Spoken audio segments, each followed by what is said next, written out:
So let's just talk about the Euclid's definition. So a Greek mathematician of Euclid's time thinks of or thought that the geometry is as an abstract model of the world in which they lived, and the notion of a point, line, plane and so on were derived from what was seen around them, and further from the studies of the space and solids in the space around, an abstract geometrical notion of a solid object was developed, that a solid has shape, size, position and can be moved from one place to another. So as we are talking about solid, so this is nothing but a solid which definitely has a shape, a size, position and it can be moved from one place to another. So if we are talking about this solid, then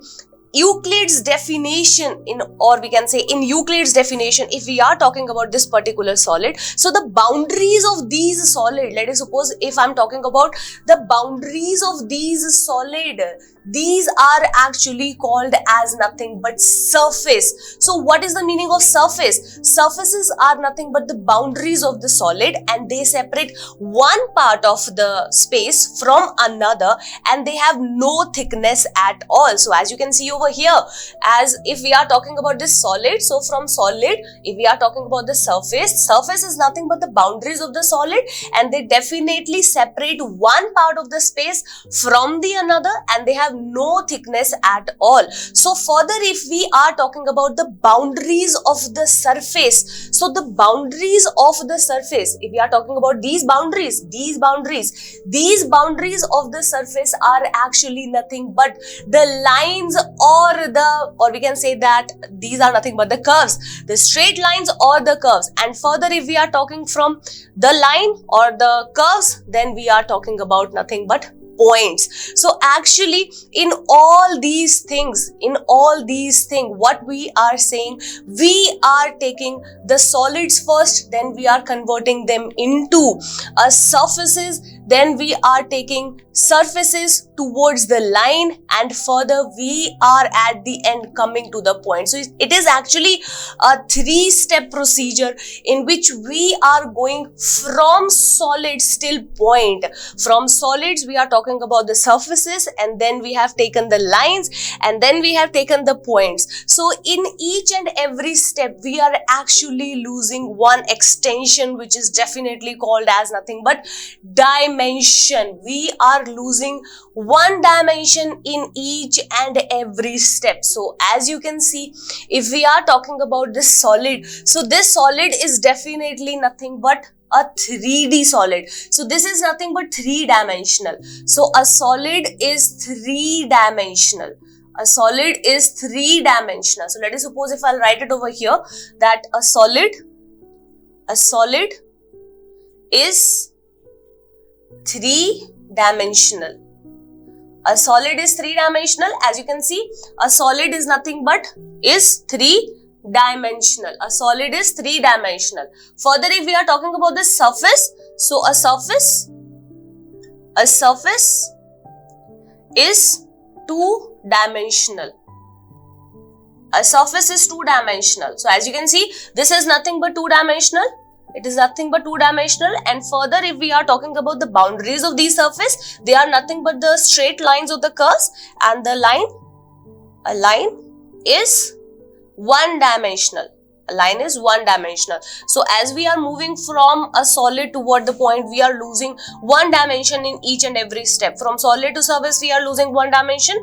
From surface to line, we are losing 1 dimension. From line to solid, from line to points, we are losing again 1 dimension. So if we are talking about the point, so a point is 0-dimensional. 0-dimensional. So at the end, what we can say about all these statements that we have, so Euclids summarized these statements, which is a solid is nothing but 3-dimensional, a surface is 2-dimensional, a line is 1-dimensional, a point is 0-dimensional. He just summarized all these statements as nothing but definition. So these are nothing but called as the Euclid's definition. So Euclids began his exposition by listing 23 definitions in book 1 of the Elements. So let's just see some of the definitions. So let us suppose we are talking about the very first. It says that a point is that which has no part. Let's just see the second one. A line is breadthless length. The third one is the end of the line are points. The fourth one is a straight line is a line which lies equally with the points on itself. Further, a surface is that which has length and breadth only. The next one is the edge of a surface are lines. The next one is a plane surface is a surface which lies equally with the straight lines on itself. So as you can see, all these definitions do have a lot of words in it. So for an instance, I'm talking about the word as part, I'm talking about the word as breadth, I'm talking about the word as length. So there are various such kind of words in all these definitions. And let us suppose if I'm talking about the very first definition, which was like a point is that which has no part. So let us suppose if I'll define part, if I'm taking just a part, means I'm taking this word part and I just need to define this word, and let us suppose part means to occupy an area. So it means I have to define area again, which involves a chain of definitions. From part I'm going toward area, and then I have to define area, and then I have to define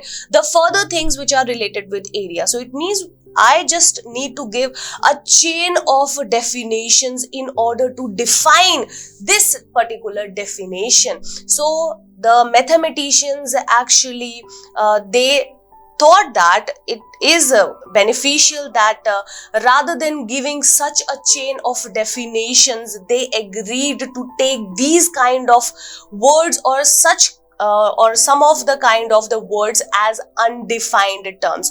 So all the mathematicians agree to this point that it is quite beneficial to left some of the things as undefined terms, So it is a special note that in geometry we take a point, a line and a plane as nothing but undefined terms. So always remember, in geometry we take a point, we take a line and a plane as nothing but undefined terms. So let's just move on further and talk about the mathematical statement. What is the meaning of a mathematical statement? So let us suppose if I'm talking about an English statement that a girl is going to school. So these are nothing but called as statements. So we are talking about the mathematical statement. So what is the meaning of a mathematical statement? So a mathematical statement is a one which can either be true or either be false. A mathematical statement is either be true or either be false. For an instance, I'm talking about is 2 greater than 5, is 2 greater than 5. So it is a mathematical statement because it can be true, it can be false. So such type of statements are called as the mathematical statements, which do involve the two possibilities with them, that either they can be true and either they can be false. So from further true and false statements, we are moving on further towards the universal truth and truth with proof. Means after the true statement, we have the two possibilities that either the true statement can be universally truth, means we can say that either the statement is lying under the universal truth or either it can lie under the truth with proof, means a truth which definitely requires some kind of a proof. And if we are moving on further from the universal truth, then we have two kind of statements under this, which is nothing but axioms and postulates. So always remember, if we are talking about the mathematical statement can be of two forms. Either it can be true, either it can be false. Under true statement, we have the further two statements, which is either the statement is universally true or either we have to prove it. And further, under the universal truth statement, we have two statements further, which is nothing but called as the axioms and the postulates. And now we will discuss both of these concepts, that is the axioms and the postulates, in brief.